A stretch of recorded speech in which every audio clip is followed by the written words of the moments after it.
Hello everyone, welcome to my another special blog. Patuakhali সরকারি কলেজে রসায়ন বিভাগ কর্তৃক আয়োজিত শিক্ষা সফর 2024 28-29 ফেব্রুয়ারি। শুরুতেই বলে রাখি, আমার এই ভিডিওটি ভালো লাগুক বা না লাগুক আমার চ্যানেলটি অবশ্যই সাবস্ক্রাইব করবেন। যদি সাবস্ক্রাইব না করেন যাইয়া তো আর আত্মাও ধরতে পারবো না, খুশির ঠেলায় করে দিয়ে রাখবেন।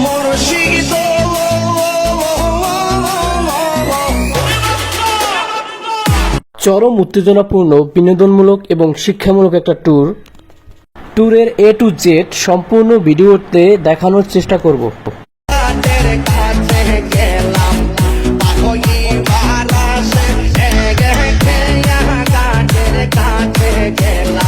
পটুয়াখালী সার্কিট হাউসের সামনে থেকে আমাদের ট্যুরের জন্য ভাড়া করা বাস সকাল 8টায় কুয়াকাটার উদ্দেশ্যে ছাড়া হবে। এই ট্যুরে আমরা স্বয়ংক্রিয়ভাবে অংশগ্রহণ করেছি প্রথম বর্ষ, দ্বিতীয় বর্ষ, তৃতীয় বর্ষ এবং আমাদের চতুর্থ বর্ষ। আমাদের সাথে রয়েছেন তিনজন সম্মানিত শিক্ষক, মোতাহের স্যার, জাহিদ স্যার এবং রাহান স্যার, আর রয়েছেন হায়দার ভাই। নির্ধারিত টাইমে আমরা সবাই উপস্থিত হওয়ার পর আমাদের ট্যুরের জন্য বা ট্যুরের উদ্দেশ্যে যে টি শার্ট তৈরি করা হয়েছে তাদের সকলকে টি শার্ট বিতরণ করেছেন আমাদের শ্রদ্ধেয় রাহান স্যার। এরপরে আমাদের ফটো সেশনের পর্ব। আফটার ফটো সেশন আমরা সিট প্ল্যান অনুযায়ী যার যার সিটে বসে গেলাম। গান বাজনা করার জন্য কয়েকজন দাঁড়িয়েছিল। দুর্ভাগ্যবশত আমরা সাউন্ড বক্সের কোনো ব্যবস্থা করতে পারি নাই।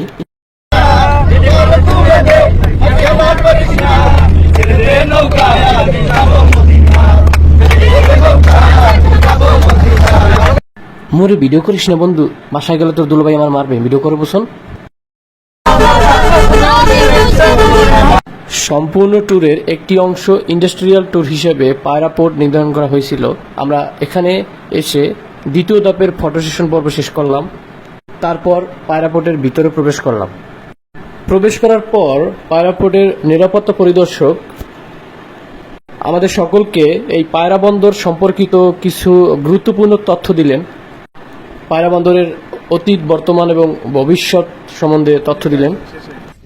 তার মানে এখন তার মাথায় পায়রা বন্দর, তো পায়রা বন্দর ইনশাল্লাহ পায়রা নামটা ম্যাডামের দেওয়া এই রোড তিনি করবেন, খুব তাড়াতাড়ি করবেন। দুইটা সিস্টেমে করবেন, হয়তো আমরা যত শুনেছি আর কি, বরিশাল পর্যন্ত একটা প্রকল্প, আবার এই বরিশাল থেকে এই পায়রা বন্দর পর্যন্ত বা কুয়াকাটা পর্যন্ত এটা হয়ে গেলে আমরা পিছিয়ে।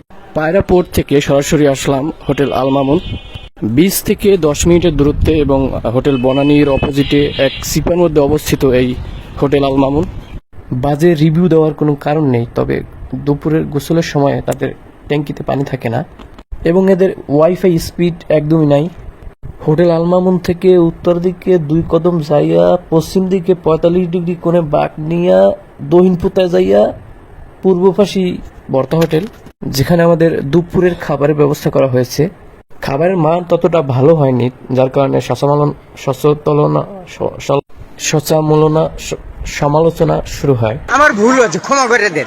দুপুরের খাবারের পর রেস্ট নিয়ে বিকেল 4টার পর সকলে মিলে রওনা হলাম লেবুচরের উদ্দেশ্যে। অনেকে এই জায়গাটিকে ঝাউবনও বলে থাকেন। 3 জন শিক্ষক এবং ছাত্রী সহ আমরা প্রায় 60 জনের মতো। বিকেলবেলার এই সৌন্দর্য উপভোগ করার মতো।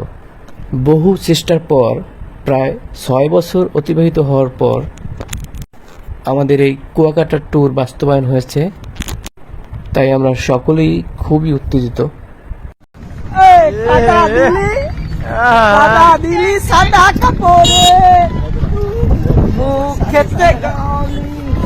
নীলা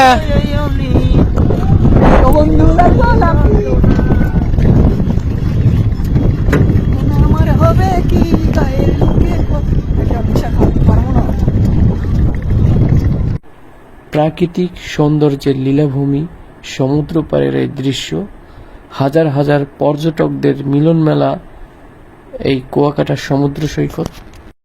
আমরা ঝাউবনের কাছাকাছি চলে আসছি। কুয়াকাটা চৌরাস্তার ওই পয়েন্ট থেকে ঝাউবন বা লেবুচর ভ্যান গাড়িতে করে প্রায় 1 ঘন্টার দূরত্ব। 8টা ভ্যান ভাড়া করা হয়েছিল, যার মধ্যে আমাদের ভ্যানটাই প্রথমে স্টার্ট করছিল।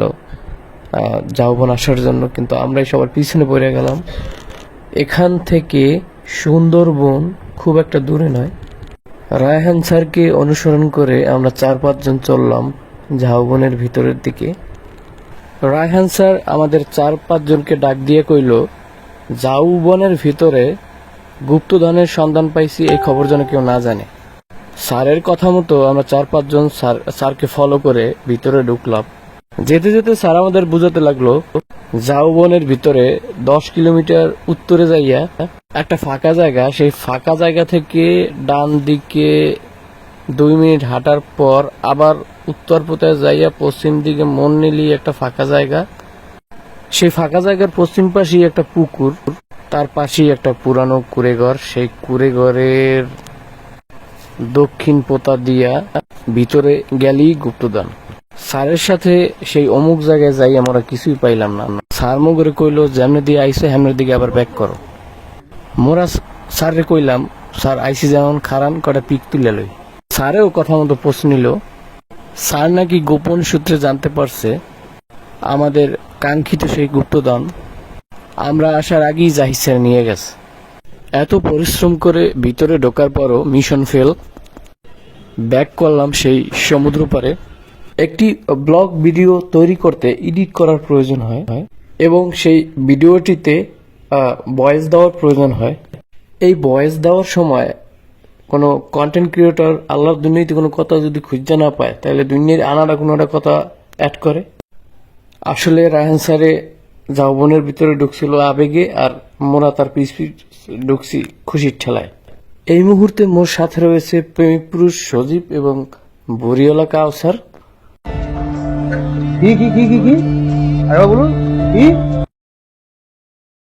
এবং ক্যামেরা হাতে রয়েছেন মগু ব্যাসের রত্ন, আন্তর্জাতিক খ্যাতিসম্পন্ন সুপারস্টার নায়ক ওসমান শিকদার। গভীর রহস্যে ঘেরা এই ঝাউবন, যেখানে একটা কুত্তাও খুঁজে পাওয়া যায় নাই।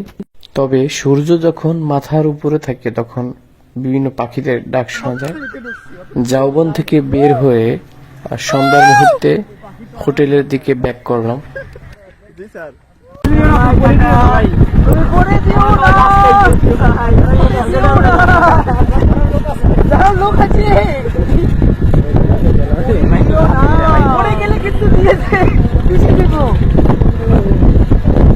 দ্বিতীয় বর্ষের এক ছোট ভাই মৃন্ময়, সে আমাকে ট্যুরে আসার আরো 1 মাস আগে বলছে যে, ভাই ঝাউবন যাই কিন্তু আমি টাইটানিক পোস্ট দেবো, আপনি কিন্তু ভিডিও করবেন। পোস্ট মুই একাই দেবো, মোর কোনো নায়িকা নাই, আমি নায়ক, আমি নায়িকা। ছেলেটা নিজেকে নায়ক ভাবা শুরু করলো। আশেপাশে সুন্দরী মেয়ে থাকলে সব ছেলেদেরই আবেগ কাজ করে, বিবেক কাজ করে না। ওই যে গাড়ি দিয়ে লাভ দিয়ে পড়ে নাই, এইটাই অনেক কিছু। আসলে আমাদের সাথে আসা ট্যুরে যে কয়টি মেয়ে রয়েছে সকলকে আমাদের বোন ভাবা ছাড়া উপায় নাই, কারণ আমরা রসায়ন একটি পরিবার। তাই জুনিয়র এবং সিনিয়র সব মেয়েরাই আমাদের আপন চাচাতো বোনের মতো। ঝাউবন থেকে ব্যাক করার পথে মাগরিবের ওয়াক্ত শুরু হলো। খুবই সুন্দর একটা দৃশ্য দেখলাম। মাঠের মধ্যে মাগরিবের নামাজ আদায় করতেছে এক মুসলিম। এখানে রাস্তার পাশে বেশ কিছু জমি রয়েছে, যেখানে ক্রেতা ও বিনিয়োগকারী আবশ্যক। এদিকে ভর্তা হোটেলে দুপুরের খাবার খেয়ে পাতলা পায়খানার প্রাদুর্ভাব দেখা দিয়েছে মঙ্গবন্ধু সজীবের। চিন্তার কোনো কারণ নাই, 5 মিনিট পর 2টি বেনসন সিগারেট খেয়ে সুস্থ হয়ে গেল আমাদের এই প্রেমিক পুরুষ। সন্ধ্যার পরে কাকড়ার উদ্দেশ্যে রওনা হলাম, কাকড়া বাজার। আমরা এখানে ফ্রেন্ডরা 7 জন উপস্থিত ছিলাম। 50 টাকা দরের কাকড়া 7টি অর্ডার করে বাজার জন্য আমরা এখানে ওয়েট করতেছিলাম। ওটা হটস্পটের লিমিট দেওয়া আছে, তোমাকে ওই 1 জিবি শেষ হয়ে গেলে না, আমার হটস্পট দেওয়া তোমরা সব শেষ করে লাইলে। মানে 1 জিবি দিয়ে দিয়েছি, তোমরা 1 জিবির উপরে ব্যাংকি ব্যাংকি খাও না।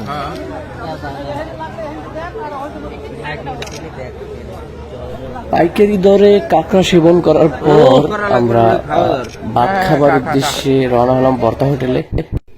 দুপুরের খাবারের শুটকির ভর্তা এবং মাছের কঠিন সমালোচনার পর আমাদের রাতের খাবারের মেনুতে ছিল মুরগি ও ডাল, যা দুপুরের তুলনায় তুলনামূলক খুব ভালো হয়েছে।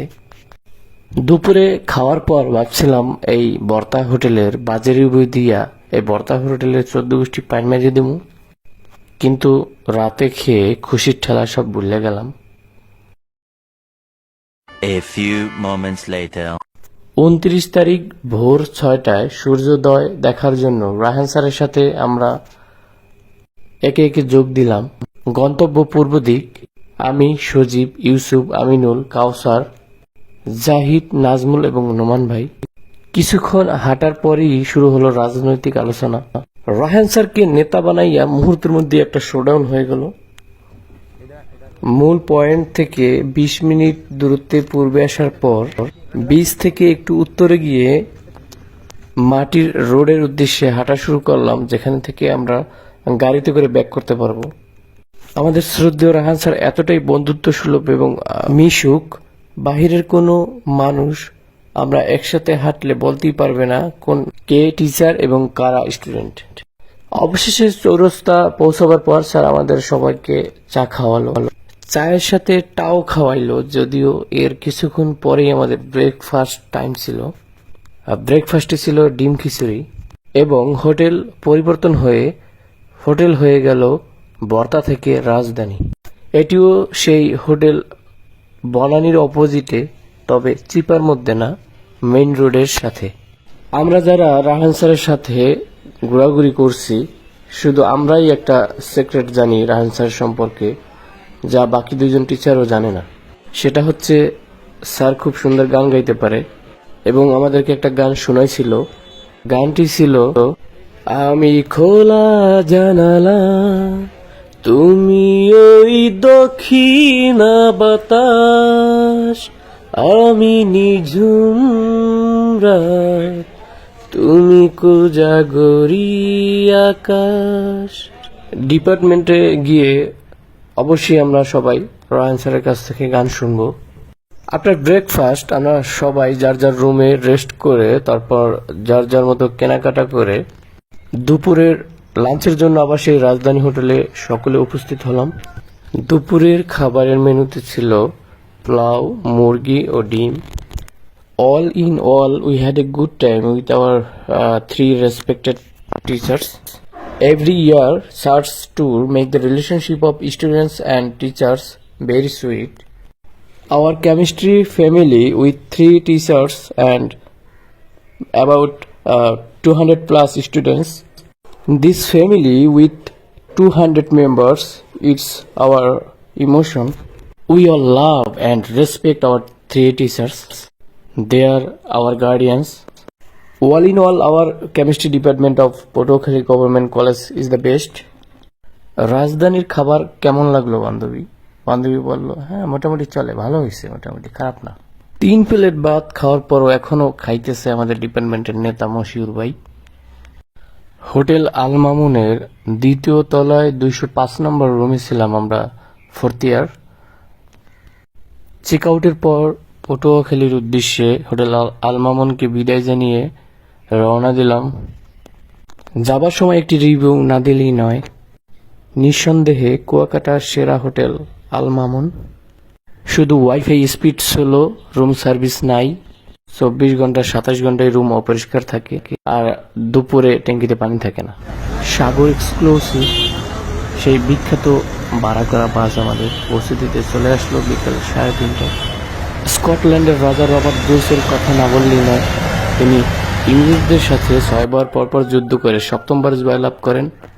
তার সাথে আমাদের এই ট্যুরের বিষয়টিকে তুলনা করাই যায়, কারণ আমরাও প্রায় 6 বছর পর ডিপার্টমেন্ট থেকে এই শিক্ষা সফর সম্পন্ন করলাম।